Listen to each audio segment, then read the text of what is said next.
Shalom bien-aimés, bienvenue à Style de vie. Je suis le pasteur Armel. Style de vie est votre émission qui parle des sujets pratiques de la vie chrétienne. Nous espérons à travers ces moments vous communiquer les bases nécessaires pour une vie efficace. J'aime ces moments que nous passons ensemble car pour moi ce sont des temps de bénédiction, de restauration et de libération. Et je crois que cela va vous apporter un plus ou même changer votre style de vie.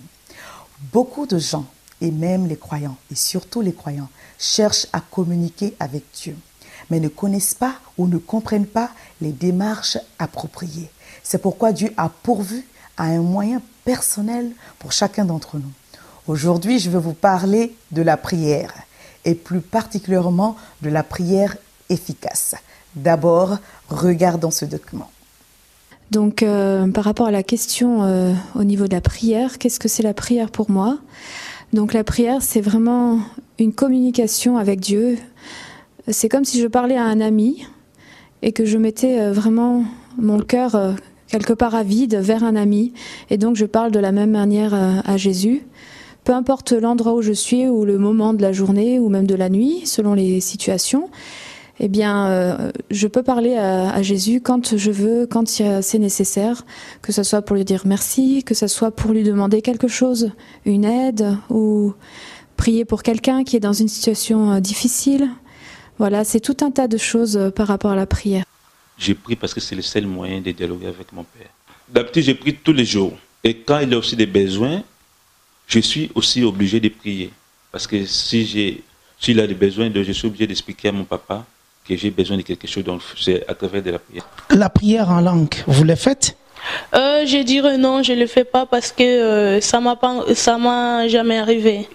Oui, je crois à la prière en langue. Et c'est quelque chose qui est bien de mettre en pratique, de travailler au fur et à mesure du temps. Moi, j'ai reçu le parler en langue quand j'étais jeune, donc vers l'âge de 13 ans.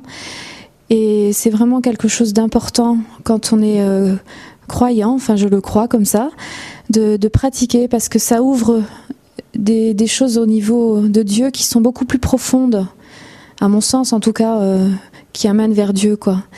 Et je sais que dans des situations un peu particulières, je ressens des fois le besoin de prier en langue, simplement. Et puis pour moi, c'est aussi une façon de louer Dieu, la prière en langue. Et pour vous, qu'est-ce que cela veut dire, prier en langue ? Pour moi, prier en langue, parce que prier en langue, pour moi, ça ne me dit rien. Donc vous ne croyez pas à la prière en langue ? Non, je crois, mais pour moi, je ne vois pas la différence. Et vous ne faites pas des efforts pour arriver à prier en langue ? Non, je ne fais pas les efforts, moi. Vous n'êtes même pas renseigné par rapport à la prière en langue ? Non, je sais que les gens qui prient en langue, et moi, je ne fais pas les efforts. Si Dieu le veut me donner ça, il peut me donner, mais moi, je ne fais pas les efforts. Comme nous venons de le voir, chacun d'entre nous a une idée personnelle concernant la prière. À travers cette émission, nous allons aborder ces quelques points. Comment prier ? Combien de fois prier ? Pourquoi prier ? Les obstacles à la prière et comment rendre notre prière efficace. La prière est le moyen par lequel nous communiquons avec Dieu. La prière est le moyen par lequel on s'adresse à Dieu. Dans la prière, on a un échange. Nous parlons à Dieu et il nous répond. Si nous lisons des livres sur la prière et que nous ne commençons pas à la mettre en pratique, nous ne verrons pas les bénéfices de la prière dans notre vie. C'est pourquoi il est important d'apprendre à prier en priant. Prier, c'est tout simplement parler à Dieu avec nos propres mots, c'est parler à Dieu avec notre cœur, dans la sincérité de notre cœur. Ne tombons pas dans l'erreur de vouloir impressionner Dieu, car Dieu n'est pas impressionné par nos belles phrases.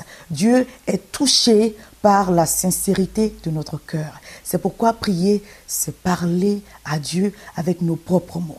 La plupart des personnes qui disent « je ne sais pas prier » pensent qu'il y a une formule magique qui décante les situations. Dieu décante les situations. Dieu œuvre dans notre vie parce qu'il voit notre cœur et il est touché par la sincérité que nous avons d'apprendre les choses. Donc prier, c'est parler à Dieu avec nos propres mots. C'est pourquoi Jésus nous a donné un modèle, pas pour que nous le récitions, mais pour que nous en soyons inspirés pour apprendre à prier. Le Notre Père nous a été donné afin que nous comprenions les différentes étapes de la prière, parce qu'il y a des points clés que nous devons respecter pour avoir une bonne prière. Le matin, quand vous vous levez, priez simplement avec les paroles qui viennent dans votre cœur, mais priez en commençant par Notre Père. Focalisez-vous sur lui. C'est pourquoi la première partie de la prière que nous allons apprendre, c'est l'adoration. Dans l'adoration, nous nous concentrons sur la personne de Dieu. Nous nous concentrons sur sa sainteté, sur sa gloire, sur sa magnificence, sur qui il est.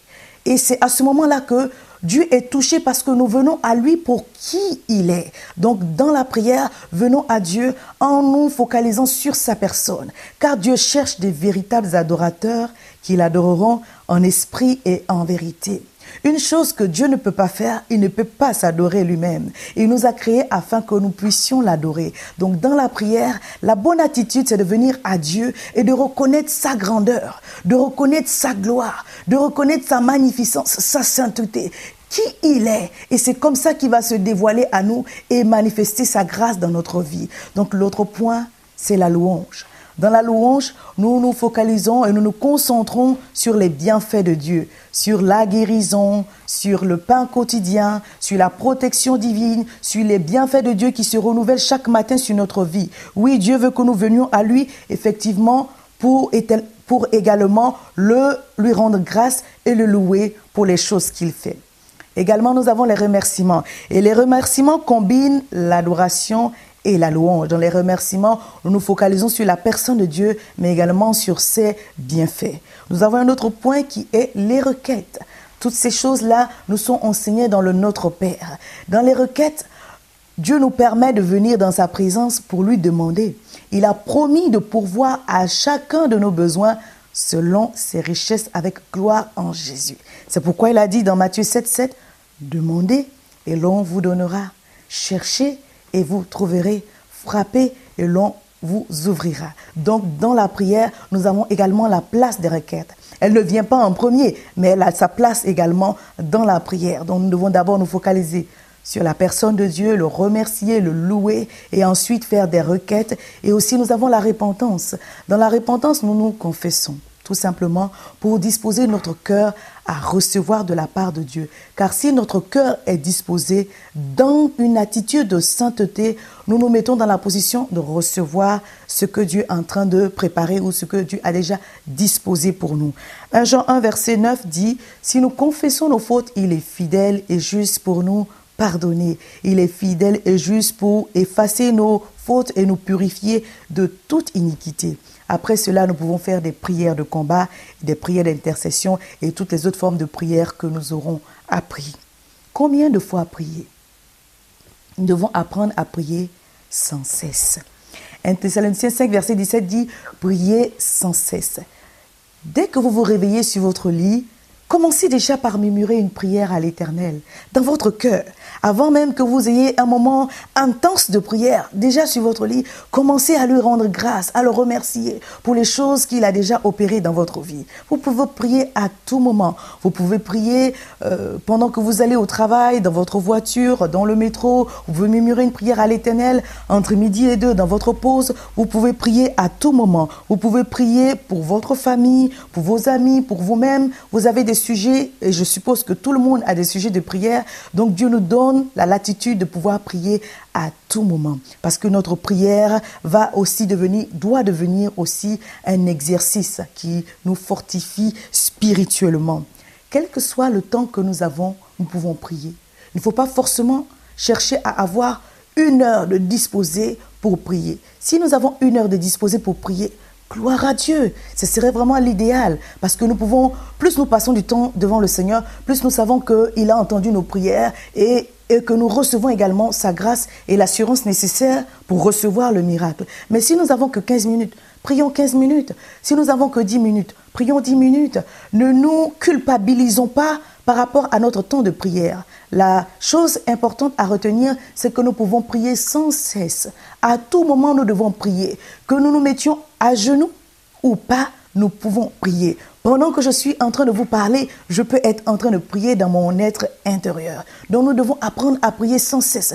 Que la prière devienne un style de vie, que nous soyons en contact avec Dieu à tout moment, dans tous les endroits, parce que cela est possible, car Dieu est esprit. Donc nous devons apprendre à prier à tout moment, nous devons apprendre à prier sans cesse. Pourquoi prier ? La première raison que j'ai définie et que j'ai établie, c'est que, premièrement, la prière doit être pour nous comme un moyen de rester en relation avec Dieu, pour maintenir le contact avec Dieu. Parce que quand nous prions, nous élevons notre esprit. Dieu est esprit. Et en prière, nous rentrons directement en contact avec lui. Nous touchons la sphère de Dieu. Nous rentrons dans la dimension de Dieu. Parce que Dieu est esprit. Et dans cette dimension, nous sommes bénis par la présence de Dieu. Et que nous sentions la présence de Dieu ou non, nous savons qu'il est là. Nous le savons et cela est vraiment important de pouvoir le reconnaître, que nous le sentions ou pas, parce que notre esprit sait que Dieu est là. Nos émotions sont de fois à aimer sentir les choses, que nous le sentions ou pas, sachant que Dieu est là. Et dans ce fait de savoir que Dieu est là, notre assurance va grandir, notre confiance en Dieu va grandir. Parce que lorsque nous rentrons en prière, Dieu se manifeste à nous d'une manière ou d'une autre. C'est pourquoi il dit, approchez-vous de moi avec assurance du trône de la grâce pour obtenir grâce et miséricorde. Donc, dans notre approche, dans notre relation avec Dieu, nous sommes touchés par l'assurance qui vient de sa présence et par la confiance que nous mettons en lui. Donc, pour moi, c'est le premier point qui doit encourager tout un chacun à entrer dans la prière. Lorsque nous prions également, nous devons savoir que nous devons nous attendre à Dieu. Quand nous demandons quelque chose à Dieu, il faut nous attendre à lui. Il nous a recommandé de ne pas nous inquiéter, mais de faire des prières. Dans Philippiens 4, le verset 6, il dit « Ne vous inquiétez de rien. Ne vous inquiétez de rien, mais en toute chose, faites connaître vos besoins à Dieu. Comment ? Par des prières. Par des prières, des supplications et des actions de grâce. L'ennemi veut voler notre joie ou voler notre paix à travers les soucis et les inquiétudes. C'est pourquoi Dieu dit, ne vous inquiétez pas, mais priez. Ça veut dire que la prière est le moyen par lequel nous arrivons à vaincre l'inquiétude et à vraiment présenter nos sujets devant le Seigneur. Et la suite du verset dit que « Et la paix de Dieu qui surpasse toute intelligence gardera nos cœurs et nos pensées en Jésus-Christ. » Donc au lieu de nous inquiéter, prions. Au lieu de t'inquiéter, bien-aimé, prie. Au lieu de te soucier, prie. Tu peux prier en toutes choses. Ne t'inquiète de rien. Ça veut dire que tous les sujets sont valables devant Dieu. Tu peux prier pour ton mari. Tu peux prier pour ta femme. Tu peux prier pour tes enfants. Tu peux prier pour tes finances. Tu peux prier pour recevoir la faveur de Dieu. Tu peux prier pour recevoir la protection de Dieu. Tu peux prier pour chacun de tes besoins, pour ton église, pour ton ministère, pour tous les sujets qui se rapportent à ta vie. Tu peux prier et tu dois le faire au lieu de t'inquiéter et pour recevoir la paix de Dieu qui surpasse toute intelligence, car c'est à ce moment-là que ton cœur sera prêt à attendre la bénédiction que tu as attendue, que tu as demandé plutôt au Seigneur. Prier également fortifie notre esprit. Je vous l'explique. Matthieu 26, verset 41 dit « Veillez et priez afin que vous ne tombiez pas en tentation, dans la tentation, car l'esprit est bien disposé, mais la chair est faible. » Lorsque nous prions, nous rendons l'esprit qui est bien disposé fort. Je vous explique clairement que nous le savons, la chair est faible. Et souvent, on se focalise sur la partie de la chair qui est faible. Mais je veux vous exhorter aujourd'hui en disant que l'esprit est bien disposé, mais l'esprit n'est pas fort. Veillez et priez pour ne pas tomber en tentation. Lorsque vous veillez et priez, je le répète pour que vous le compreniez bien, lorsque vous veillez et priez, pas veiller et causer, lorsque vous veillez et priez, vous rendez votre esprit qui est bien disposé fort. Vous rendez votre esprit qui est bien disposé fort. Et lorsque votre esprit est fort, il prend le dessus sur la chair et vous permet d'accomplir les desseins de Dieu pour votre vie et ne pas sombrer dans les œuvres de la chair. Donc vous devez prier pour rendre votre esprit qui est bien disposé fort. Lorsque l'esprit qui est bien disposé devient fort, alors vous avez la mesure nécessaire pour exercer ce qu'on appelle l'autorité spirituelle.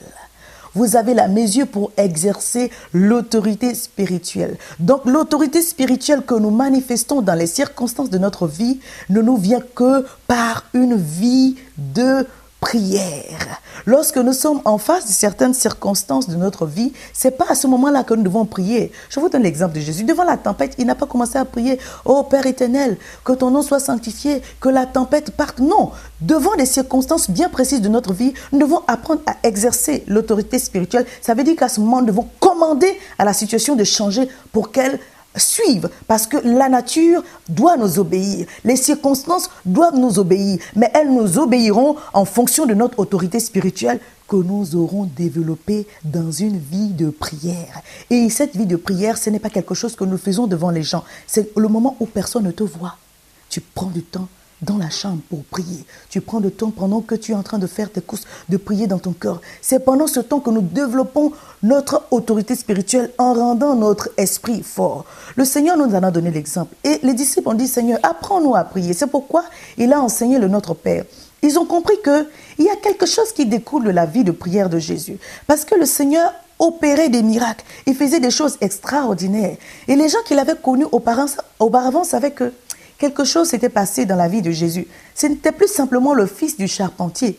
Il était devenu le fils de Dieu. Parce que lorsqu'il a été baptisé, il était plongé dans les eaux du baptême. Il est ressorti rempli du Saint-Esprit. Lorsqu'il est parti dans le désert et qu'il est revenu revêtu de la puissance du Saint-Esprit. Dans le désert, la Bible dit qu'il a passé 40 jours sans manger. Je crois qu'il est allé dans le désert pour prier et pour jeûner. Il n'a pas seulement fait la grève de la faim, il a prié et il a jeûné. Et c'est ce temps qu'il a pris, qu'il a revêtu de l'onction du Saint-Esprit, qu'il a revêtu de l'autorité spirituelle. La Bible dit dans le livre de Luc que lorsqu'il parlait, il parlait avec autorité. Lorsqu'il enseignait, il enseignait avec autorité. Il chassait les maladies des corps et les maladies étaient obligées de partir parce qu'il avait pris le temps de rendre son esprit fort, de développer son autorité spirituelle à travers une vie de prière. Nous prions également, comme je l'ai dit d'emblée, que la prière, c'est le moyen que nous donnons à Dieu pour qu'il manifeste sa puissance dans notre vie, pour qu'il œuvre puissamment dans notre vie. Donc la prière donne matière à Dieu d'agir puissamment. Des fois, nous disons, Seigneur, pourquoi tu ne me donnes pas ceci, pourquoi tu ne me donnes pas cela? Mais bien aimé, je veux vous exhorter à vraiment prier et sérieusement prier. Est-ce que vous avez vraiment prié? Faites des prières, des supplications et des actions de grâce. Avant d'importuner, par exemple, un pasteur, priez vous-même. Vous avez l'opportunité de rentrer en contact directement avec Dieu. Priez, parce que depuis que Jésus est mort, il a dit tout est accompli. Le voile s'est déchiré. Le voile qui nous séparait de la présence de Dieu s'est déchiré. Nous avons accès à la présence de Dieu. Donc nous pouvons prier et nous attendre à lui. Donc vous devez prier pour que Dieu, par votre prière, trouve la matière nécessaire, le moyen nécessaire d'opérer puissamment dans notre vie, dans votre vie. La prière a précédé la naissance de Jésus. Dans le livre de Luc 2, verset 36, il est sujet de la prophétesse Anne. La Bible dit qu'il a prié pendant longtemps. Je vous lis ce verset. Il y avait aussi une prophétesse Anne, fille de Phanuel, de la tribu d'Azer. Elle était fort âgée, elle était fort avancée en âge et elle avait vécu 7 ans avec son mari depuis sa virginité. Restée veuve et âgée de 84 ans, elle ne quittait pas le temple et elle servait Dieu nuit et jour dans le jeûne et dans la prière. Quand vous calculez bien, elle est restée dans le temple pendant 60 années pour prier et jeûner afin que Jésus vienne. Vous comprenez que même les choses qui nous ont été prophétisées ont besoin de l'atmosphère de la prière pour se décanter. Vous n'obtenez pas les choses parce que vous ne priez pas assez. Je vous exhorte maintenant à prier sérieusement, à chercher Dieu dans la prière, et vous verrez la gloire de Dieu se manifester dans votre vie. Cette veuve-là, par son exemple, nous montre que la prière décante des situations. Lorsque nous cherchons vraiment le Seigneur, quel que soit le temps, attendons-nous à lui et il va œuvrer puissamment. Et même si on vous a prophétisé quelque chose, oui, je reviens dessus parce que cela est très important. Lorsque on vous a prophétisé quelque chose, cela vous engage à une vie de prière. Parce que c'est dans la prière que la gloire de Dieu va se manifester. Je vais vous donner un autre exemple. Jésus a promis le Saint-Esprit. Qu'est-ce qu'il a dit?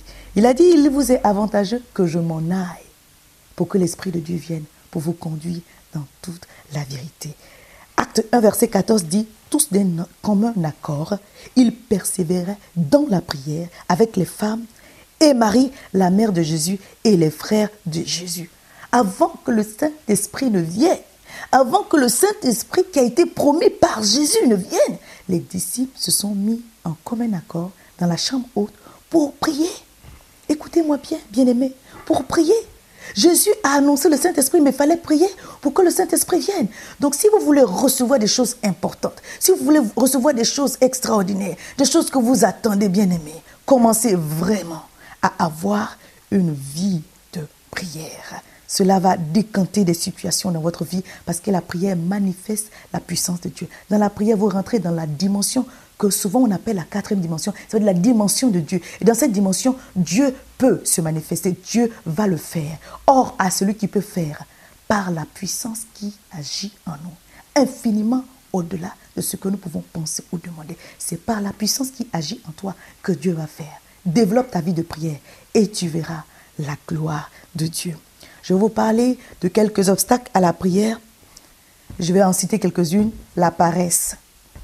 Bien aimés, nous ne recevons pas de Dieu parce que souvent nous avons la paresse de prier. Nous avons la paresse de prier. Nous voulons faire toutes les autres choses sauf prier. Or, nous avons la possibilité de prier. Et si Dieu veut qu'on prie, c'est pour les raisons de développer notre maturité et aussi pour recevoir de sa part. Et si le diable ne veut pas qu'on prie, c'est certainement pour nous empêcher de recevoir toutes ces bonnes choses que Dieu a préparées pour nous. Regardez l'exemple de Daniel plutôt, où l'édit du roi avait dit que la prière était interdite. Mais Daniel n'a pas cédé, il n'a pas cédé plutôt à cette parole diabolique, parce que chaque fois que le diable ou l'ennemi va vous empêcher de prier, c'est parce qu'il a peur des grandes choses qui viennent devant. Vous savez, lorsque vous allez entrer dans une promotion ou entrer dans une autre dimension de votre vie, certainement, vous allez prier comme vous n'avez jamais prié auparavant. Et je vous exhorte, quelle que soit la lourdeur ou les obstacles, de ne pas céder à la paresse. Vous devez faire en sorte d'avoir de la régularité dans la prière, que ça devienne un exercice quotidien pour vous aider dans la prière. La chair n'aime pas les exercices spirituels, vous savez. Donc, lorsque vous commencez à prier, la chair va se manifester. Donc, voilà un obstacle à la prière. Et également, le péché. Si vous vivez dans le péché, vous ne pouvez pas avoir une prière efficace.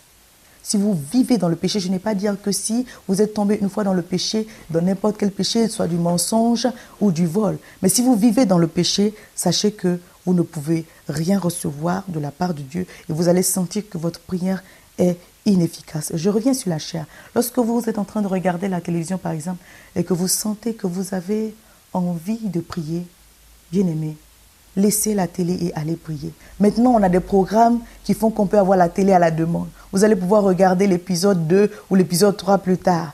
Mais suivez la voix du Saint-Esprit qui vous exhorte à la prière et de ne pas céder à la paresse, de ne pas céder aux choses qui vont vous empêcher de recevoir des grands miracles de la part de Dieu. Donc, je continue en disant que comment rendre notre prière efficace. Pour rendre notre prière efficace, je continue en disant comment rendre notre prière efficace. Pour rendre notre prière efficace, nous devons prier avec foi. La prière avec foi, c'est une prière qui déplace des montagnes, qui décante des situations. La foi, c'est la ferme assurance des choses qu'on espère, une démonstration de celles qu'on ne voit pas. Marc 11, verset 24 nous dit, « C'est pourquoi je vous dis, tout ce que vous demanderez en priant, croyez que vous l'avez reçu et vous le verrez s'accomplir. » Tout ce que vous demandez en priant, croyez d'abord que vous l'avez reçu et vous le verrez s'accomplir. Lorsque vous faites une prière, ne faites pas une prière de peut-être. Croyez que ce que vous demandez à Dieu, vous l'avez reçu et vous le verrez dans le futur s'accomplir. Croyez dans le présent que vous l'avez reçu et vous le verrez dans le futur s'accomplir. Donc priez avec foi. Croyez que Dieu est grand et qu'il veut vous donner de grandes et de bonnes choses. Quel que soit le sujet, si vous l'avez en cœur, présentez-le. Si Dieu vous répond par oui, gloire à Dieu. Si vous répond par non, vous saurez que ce n'est pas une prière à faire. Si vous répond par attends, vous saurez que vous avez à patienter pour recevoir ce que vous avez demandé. Mais en vous approchant de Dieu, approchez-vous avec assurance, approchez-vous avec foi. Faites des prières de foi, car ce sont ces prières-là qui vont manifester la puissance de Dieu pour décanter les situations. Pour prier avec efficacité, nous devons prier également avec persévérance. Nous devons prier avec persévérance. Et à ce sujet, je vais vous lire la parabole de Luc 18. Jésus leur adressa une parabole pour montrer qu'il faut prier toujours et ne point se relâcher. Cette parabole parle de la veuve et du juge inique, la veuve et le juge inique. La veuve qui importunait le juge et qui a fini par céder parce qu'il ne voulait pas que cette veuve lui rompe la tête. Et le Seigneur nous a donné cette parabole parce que cette parabole nous enseigne à persévérer. Le Seigneur dit il faut persévérer dans la prière et ne pas se relâcher. Ça veut dire qu'il y a certains sujets pour lesquels cela va prendre un peu de temps. Moi, j'appelle cela les sujets de ta vie. Comme Abraham. Le Seigneur lui avait promis le fils. Le Seigneur lui avait fait la promesse du fils, de son héritage, de son héritier. Mais cette promesse-là a tardé. Et pendant ce temps, Abraham et Sarah sont un peu détournés. Le Seigneur ne veut pas qu'on se détourne, mais d'attendre, une attente active, tout en faisant ce que le Seigneur nous demande, que nous soyons patients et croire que dans la persévérance, dans la prière, Dieu va opérer un miracle, Dieu va faire quelque chose. Pour ma part, je crois que lorsque nous attendons, Dieu est actif. Dieu n'est pas inactif pendant que nous attendons. Il nous exhorte à être persévérants parce que certainement, pendant que nous sommes en train d'attendre, il est en train d'arranger certains domaines de notre vie. Donc nous devons persévérer dans la prière en croyant que notre prière n'est pas vaine. Notre prière n'est pas tombée dans un trou, mais notre prière est certainement arrivée devant le trône de la grâce. Et que Dieu prend son temps pour arranger certains points de notre vie. Parce que lorsqu'il va faire descendre sa bénédiction, il ne veut pas que la bénédiction soit perdue. Il veut que nous puissions la recevoir. Souvent, Dieu fait descendre la bénédiction, mais les enfants de Dieu ne sont pas dans la mesure de recevoir la bénédiction. Donc, pendant que nous attendons, Dieu nous rend capables de recevoir la bénédiction. Dieu nous rend capables et nous prépare à recevoir la bénédiction. Donc, ne vous découragez pas. Si vous avez un sujet qui a pris un peu de temps, persévérez. Car comme Abraham, Dieu a honoré sa promesse et Dieu honorera toutes ses promesses à votre égard. Sa parole est la vérité et il ne se dédie pas. Persévérez dans la prière comme il nous l'enseignait avec la parabole de la veuve et du juge inique. Je vous exhorte à le lire vous-même, à le lire et à comprendre comment dans la persévérance nous pouvons toucher le cœur de Dieu. Dans la persévérance, nous pouvons atteindre la maturité nécessaire pour recevoir cette belle chose, cette bonne chose que nous avons demandée à l'Éternel. Pour prier efficacement également, nous devons prier avec les mains pures. Jacques 5, le verset 16 nous dit « Confessez donc vos péchés les uns aux autres, priez les uns pour les autres, afin que vous soyez guéris. » C'est la partie qui nous intéresse. La prière fervente du juste est d'une grande efficacité. Lorsque vous priez avec un cœur juste, sachez que vous rendez votre prière efficace. Lorsque vous priez avec un cœur juste, avec des mains pures, vous rendez votre prière efficace.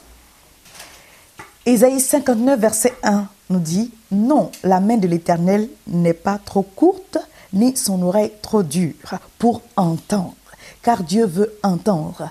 Il peut entendre et il veut entendre. Mais sa main n'est pas trop courte, ni son oreille dure. Mais qu'est-ce qui se passe au verset 2 ? Mais ce sont vos crimes qui mettent une séparation entre vous et votre Père. Ce sont vos péchés qui vous cachent sa face et l'empêchent de vous écouter. Donc, priez avec un cœur pur. Je reviens là-dessus parce que cela est très important, de rentrer dans la prière avec un cœur pur. Celui qui cache ses transgressions ne peut pas prospérer. Il faut rentrer dans la prière avec un cœur pur, avec des mains pures, avec un cœur sanctifié pour que Dieu puisse entendre vos prières. Comme David l'a dit, Seigneur, purifie-moi, lave-moi, ne me retire pas loin de ta présence, car j'ai péché contre toi. Dans le psaume 51. Répentez-vous sincèrement et le Seigneur vous restaurera, parce que c'est lui qui nous justifie à travers le sang de Jésus et qui nous donne accès à sa présence. Comme je l'ai dit, si nous confessons nos péchés, il est fidèle et juste pour nous le pardonner, selon 1 Jean 1, verset 9. Priez efficacement également, c'est également de prier en langue. Je ne veux pas froisser certaines personnes, mais c'est quelque chose que j'ai expérimenté qui est très fort et qui est biblique. Donc je vous exhorte simplement à prendre vos Bibles dans le livre de Romains 8, verset 26, qui nous dit « De même aussi, l'Esprit nous aide dans notre faiblesse, car nous ne savons pas ce qu'il convient de demander dans nos prières, mais l'Esprit lui-même intercède par des soupirs inexprimables. » Je ne sais pas si vous l'avez déjà expérimenté, mais souvent, dans nos prières, on a tellement dit des choses que des fois, les mots deviennent faibles. On ne sait pas comment exprimer notre prière pour que cela vraiment touche le cœur de Dieu ou touche la situation. Et prier dans le général ne va pas vraiment agir puissamment. Il faut faire des prières ciblées. C'est pourquoi l'Esprit de Dieu vient à notre aide. Le Saint-Esprit, par la parole, par la prière en langue, vient à notre aide.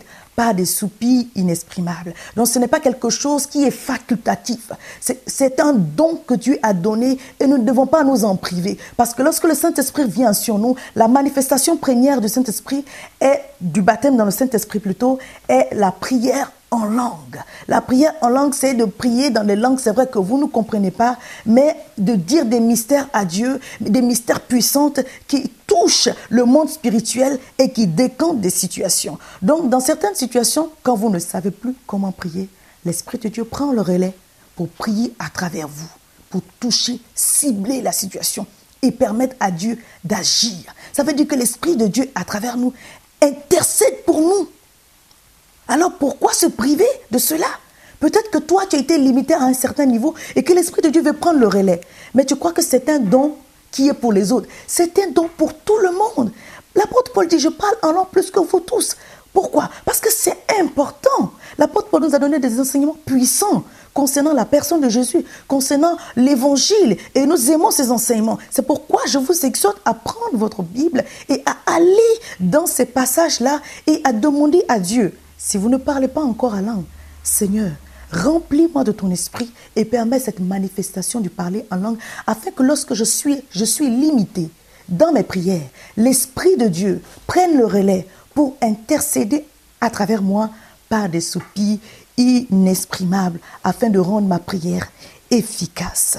Également, le dernier point, c'est le jeûne et la prière. Vous savez, nous avons l'exemple de la reine Esther. Quand les situations sont corsées, quand les situations deviennent difficiles et que le Seigneur veut que nous nous humilions, nous devons prendre un temps dans le jeûne et la prière.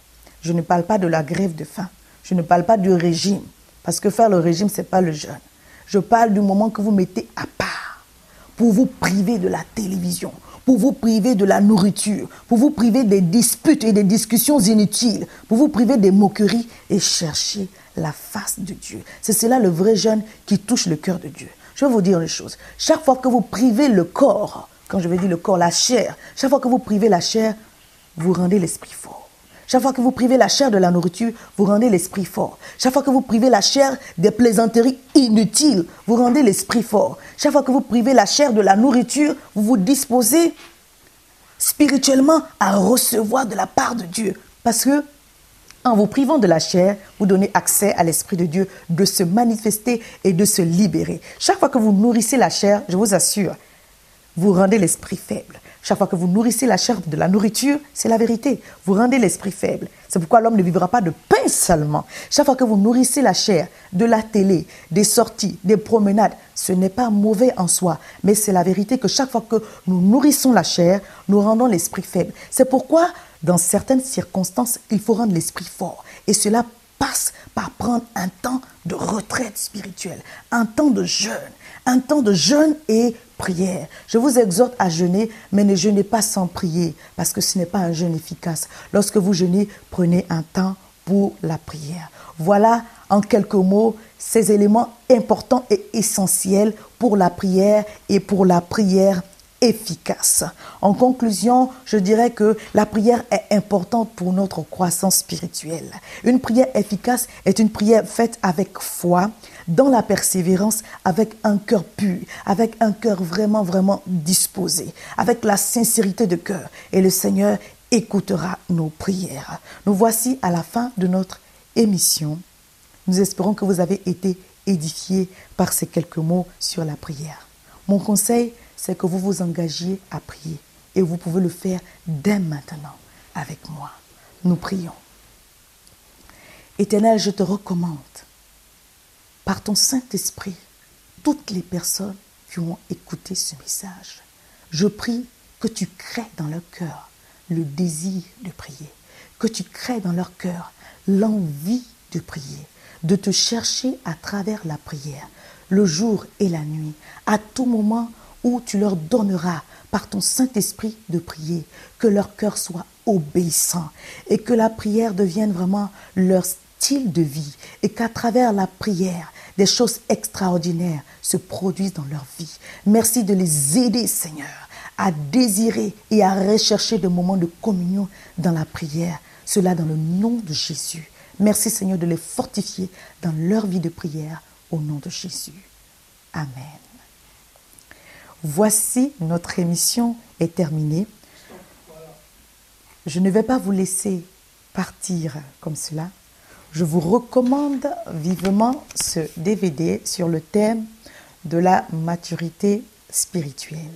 Je crois que ce DVD va vous aider énormément dans votre relation avec le Seigneur, car cela parle de comment grandir, comment croître pour devenir des fils et des filles de Dieu, parce que c'est dans la croissance spirituelle que Dieu a matière à nous confier davantage. Donc je vous exhorte, je vous recommande ce DVD. Nous vous donnons rendez-vous tous les mercredis sur www.alphatv.org et sur www.benimoi.com. Vous pouvez nous envoyer vos suggestions et vos encouragements à l'adresse qui s'affiche au bas de votre écran. Soyez bénis. À très bientôt. Shalom.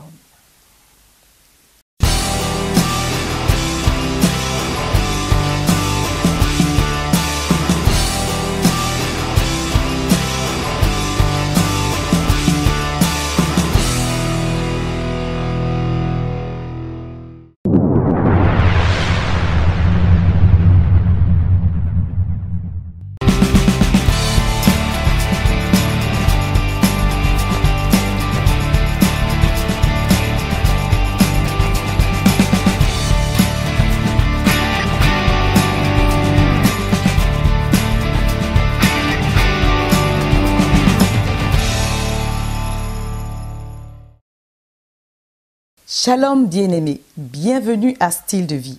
Je suis le pasteur Armel. Style de vie est votre émission qui parle des sujets pratiques de la vie chrétienne. Nous espérons à travers ces moments vous communiquer les bases nécessaires pour une vie efficace. Beaucoup de gens cherchent à approfondir leur connaissance de Dieu, de sa parole, de la Bible, mais ne savent pas par où commencer. Aujourd'hui, nous allons vous parler de la méditation et plus particulièrement de la méditation de la parole. D'abord, regardez ce document concernant la méditation. Alors, méditer, pour moi, qu'est-ce que c'est? Alors, pour moi, méditer, c'est déjà réfléchir sur un sujet particulier, réfléchir sur un sujet de la Bible, de Dieu. Quand on parle de la méditation par rapport à notre relation à Dieu, dans mon cas, la méditation demande toujours du temps. Enfin, dans le cas de tout le monde, la méditation, ça prend du temps. Et quand on a des enfants en bas âge, méditer, c'est pas toujours évident. Okay, pour rendre efficace ma méditation, première chose pour moi, j'essaye de comprendre la pensée ou la volonté de Dieu pour ma vie. Et je me pose aussi des questions de savoir, peut-être que je médite sur le pardon, et je me pose la question de savoir, est-ce qu'il y a quelqu'un que je peux pardonner? S'il y a quelqu'un que je peux pardonner, je le pardonne tout de suite, selon la parole de Dieu. Et pendant la journée aussi, j'essaye d'être attentif. J'essaie d'être attentif pour savoir peut-être les situations que je peux vivre pendant la journée. Donc, j'essaie de comparer la situation avec la parole que j'avais méditée. Et dans ce moment-là, si je vois que la situation que je traverse avec la parole de Dieu que j'avais méditée, ça me donne aussi la force de continuer d'affronter toutes les difficultés. Alors, pour moi, déjà, la méditation, je pense qu'elle se fait tout au long de la journée.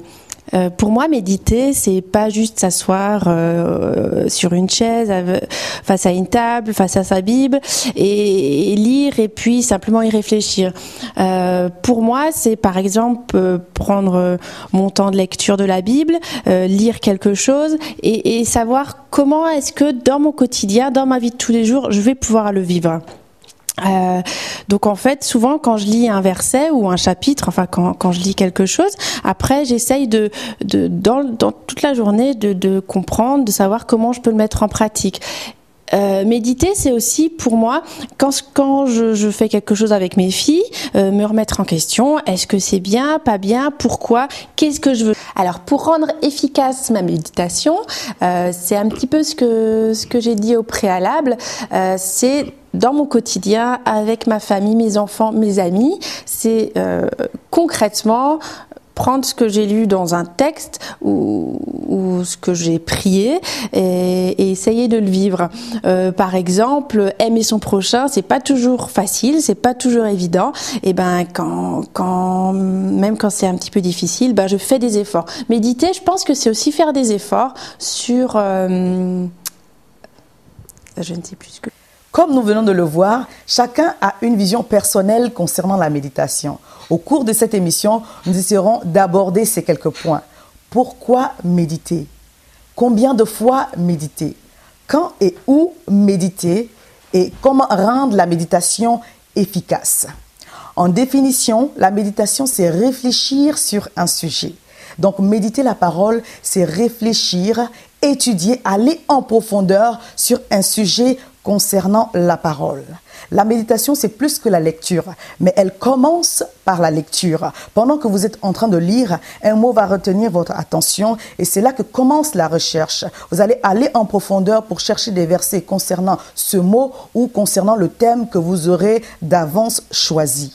Pourquoi méditer la parole? La méditation de la parole nous aide à entretenir une relation avec Dieu.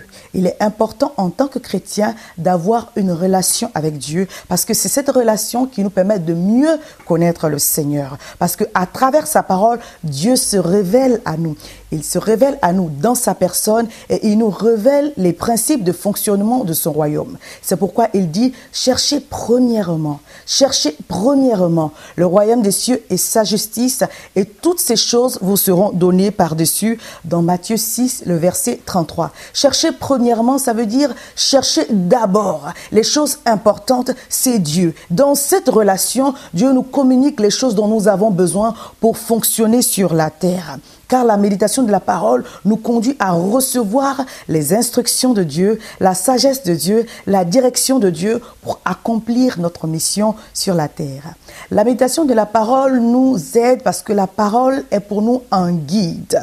Psaume 119, verset 130 dit « Les révélations de tes paroles nous éclairent. Elles donnent de l'intelligence aux simples. » La méditation de la parole nous aide à comprendre quelle est la volonté personnelle de Dieu pour nous. Elle nous guide tout au long de notre journée. Car pour nous, nous avons une volonté personnelle adressée à notre vie. Comme il existe une volonté collective adressée à la vie de chaque chrétien, comme ce verset qui nous dit « Allez par tout le monde et faites des nations des disciples ». Ça, c'est la volonté collective de Dieu pour nous tous. Mais sachez que chacun d'entre nous a besoin de recevoir une instruction personnelle qui va le guider ou qui va la guider tout au long de sa journée. C'est pourquoi Jésus a dit dans Matthieu 4, verset 4, « L'homme ne vivra pas de pain seulement, mais de toute parole qui sort de la bouche de Dieu. » Le Seigneur veut que nous connaissions sa parole parce que c'est de cette parole que nous allons vivre. Vivre de pain, c'est vivre seulement.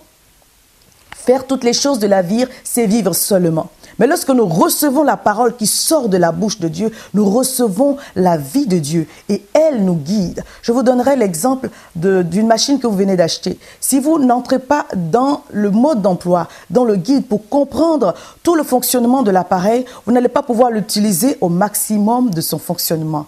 Je considère que la parole de Dieu est pour nous un guide qui nous aide à comprendre toutes les instructions que Dieu nous a laissées afin d'avoir une meilleure vie sur la terre, afin de pouvoir réussir et avoir des percées dans ce pourquoi Dieu nous a emmenés sur la terre. Donc la parole de Dieu est pour nous un guide et nous avons besoin de recevoir ces instructions régulièrement pour pouvoir comprendre et connaître tout ce que le Seigneur nous indique et souhaiterait que nous fassions. Dans la parole, nous avons ce que nous appelons le logos, qui est toute la parole écrite de Dieu, et ce que nous appelons le rhéma, qui est la parole révélée de Dieu. C'est pourquoi il est important de comprendre que la méditation de la parole nous aide à emmagasiner des connaissances nécessaires qui concernent le logos, toute la parole établie de Dieu, afin que dans le logos, Dieu puisse se saisir de cela, se servir de cela pour nous donner le rhéma. Je m'explique. Toute la parole de la Genèse à Apocalypse, c'est le logos. C'est la parole établie de Dieu. Dans une journée, nous n'aurons pas besoin de tous ces versets. Mais lorsque Dieu veut nous parler, il va utiliser de ces versets que nous avons appris pour nous communiquer un rhéma.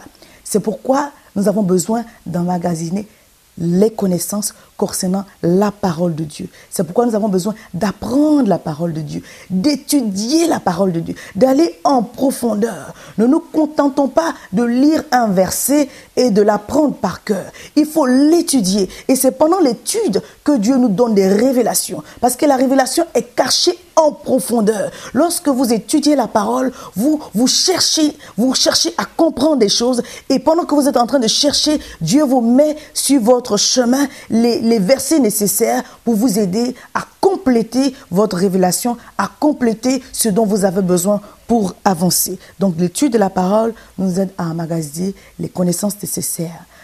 Osée dit: par manque de connaissances, mon peuple est détruit, mon peuple périt. Vous avez besoin de la connaissance qui est dans la parole. Parce que lorsque le Seigneur va vouloir intervenir dans votre vie pour un sujet bien particulier, il va chercher dans ce que vous savez déjà pour vous donner un rhéma.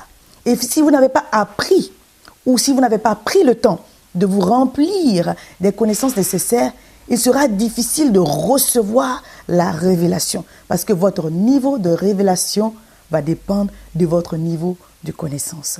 Je veux vous donner un exemple. Lorsque Dieu voulait utiliser David pour délivrer le peuple d'Israël devant Goliath, il lui a donné une révélation.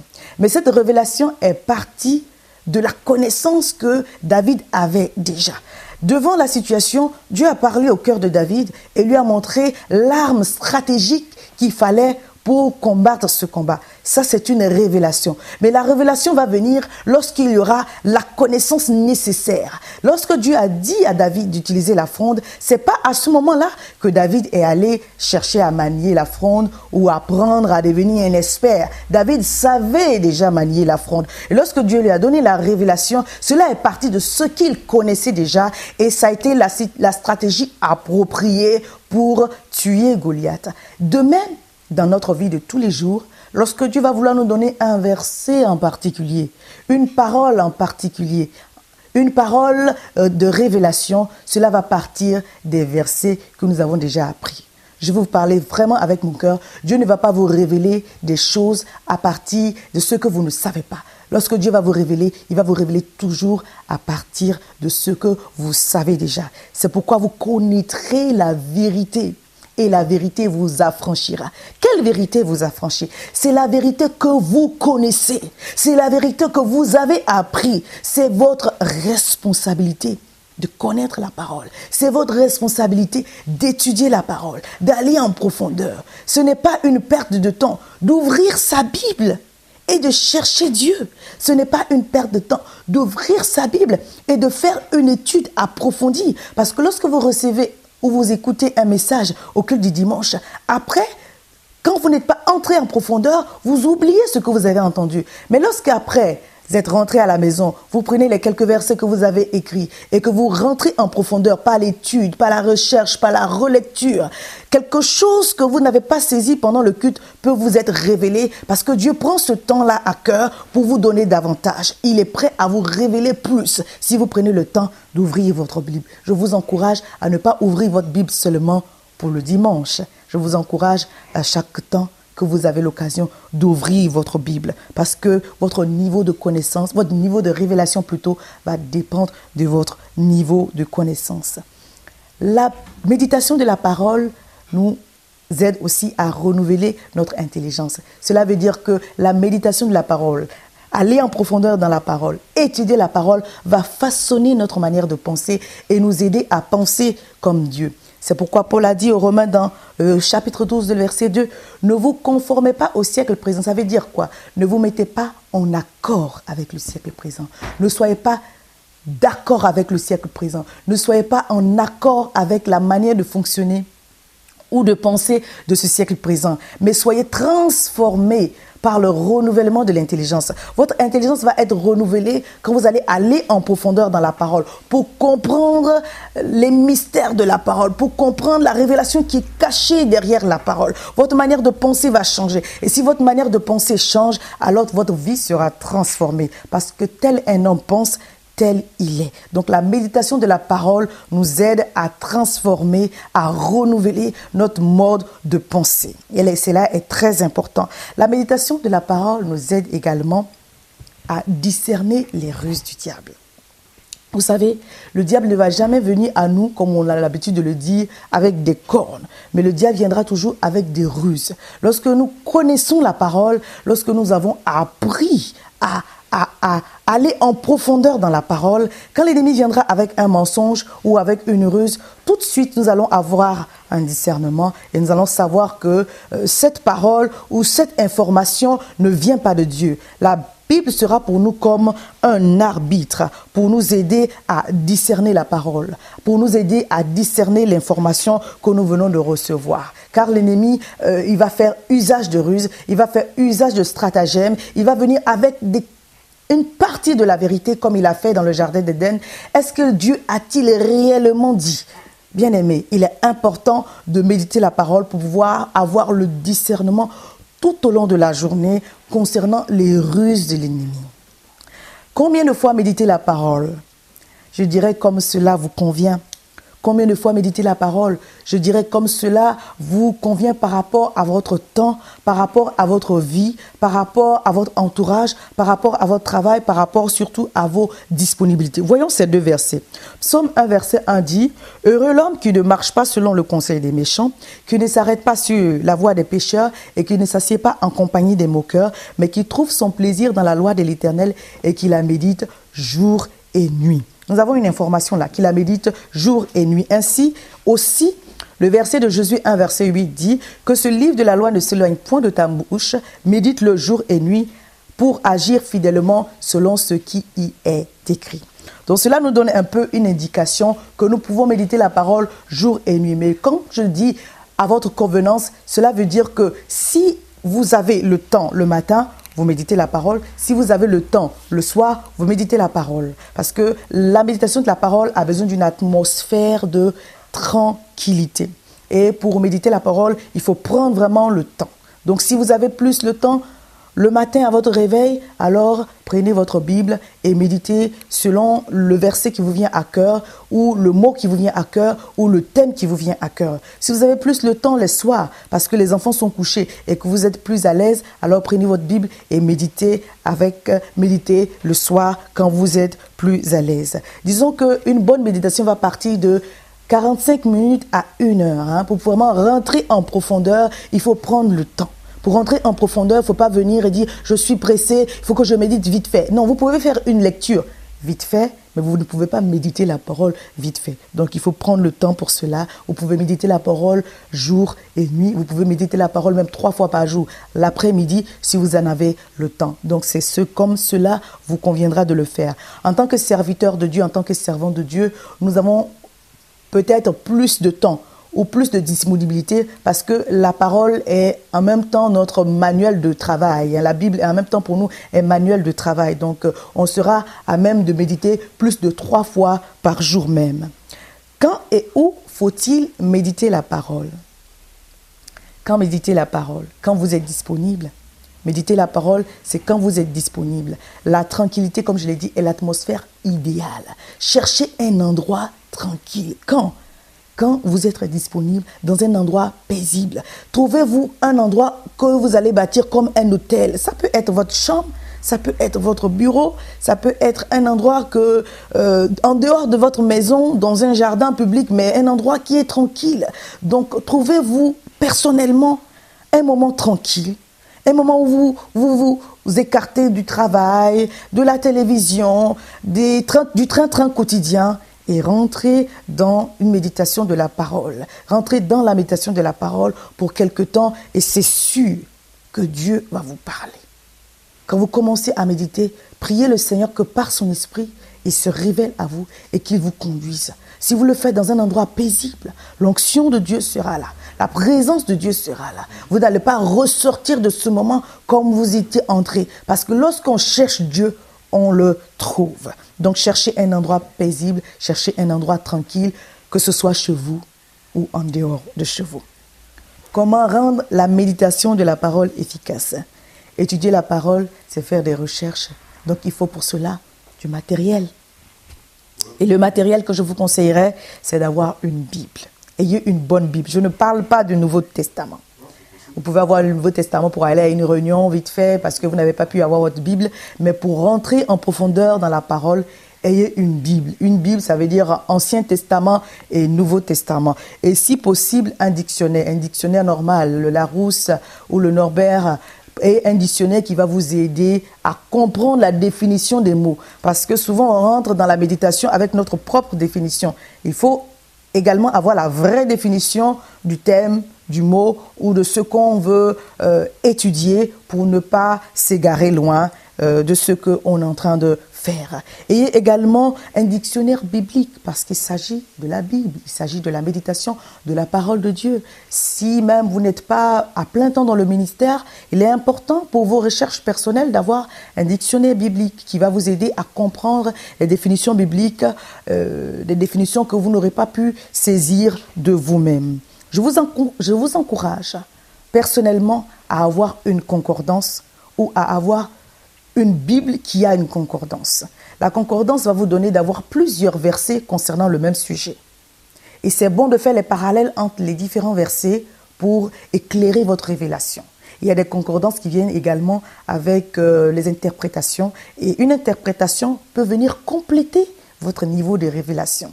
Donc, je vous encourage à avoir votre Bible, un dictionnaire normal, un dictionnaire biblique, une concordance ou une Bible avec concordance. Également, ayez votre stylo et votre cahier avec vous.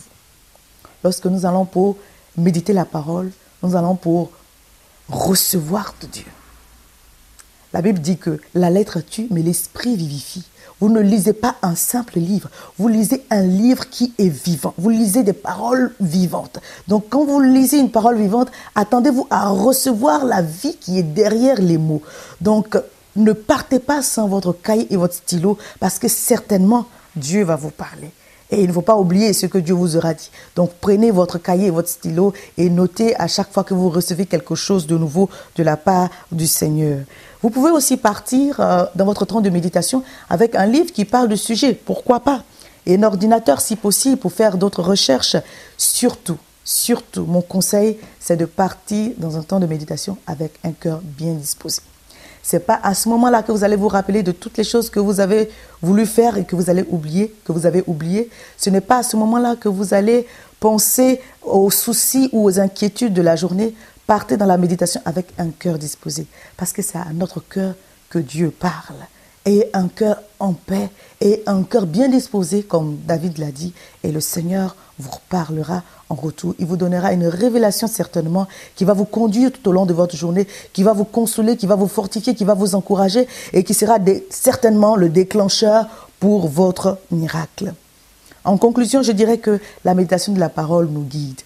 Elle nous fortifie, elle nous aide, elle nous conduit, elle nous console, elle nous encourage et aussi nous aide à discerner les pièges de l'ennemi. Ne vous en passez plus, car la méditation est essentielle à la vie du chrétien. Essayez d'en faire des temps de plaisir.